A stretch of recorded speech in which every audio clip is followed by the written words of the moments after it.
যে দুর্ভাগ্যজনক ঘটনা হয়ে গিয়েছে গত কয়েকদিন আগে সংবাদ মাধ্যমের উপরে কয়েকটি বাংলাদেশের খ্যাতনামা পত্রিকা অফিসে প্রথম আলো, ডেইলি স্টার যেভাবে জ্বালিয়ে দেওয়া হয়েছে, পুড়িয়ে দেওয়া হয়েছে, burn down to the ground level যেটা বলতে চাই, এরকম দৃশ্য সারা বিশ্ব দেখেছে। সেটা আমাদের জন্য লজ্জার জাতি হিসাবে।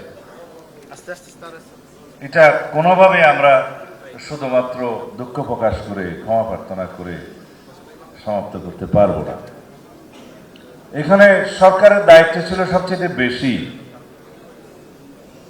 কারণ এরকম একটা প্রেডিকশন, একটা অনুমান ইন্টেলিজেন্স রিপোর্টে থাকে সব সময় যে এই ঘটনা এইভাবে হলে যদি তারপরে কি কি হতে পারে সেগুলো অনুমান করা হয়েছে। আমরাও জেনেছি সেই ইন্টেলিজেন্স রিপোর্ট, কিন্তু সেটা আমলে নেওয়া হলো না কেন? আইন শৃঙ্খলা বাহিনীকে বলার পরেও শুনেছি 1-2 ঘন্টা পরে তারা রেসপন্ড করেছে। সেটা কেন? কাদের হাতে আমরা এই রাষ্ট্র ব্যবস্থা দেব? এই জনগণ দিবে।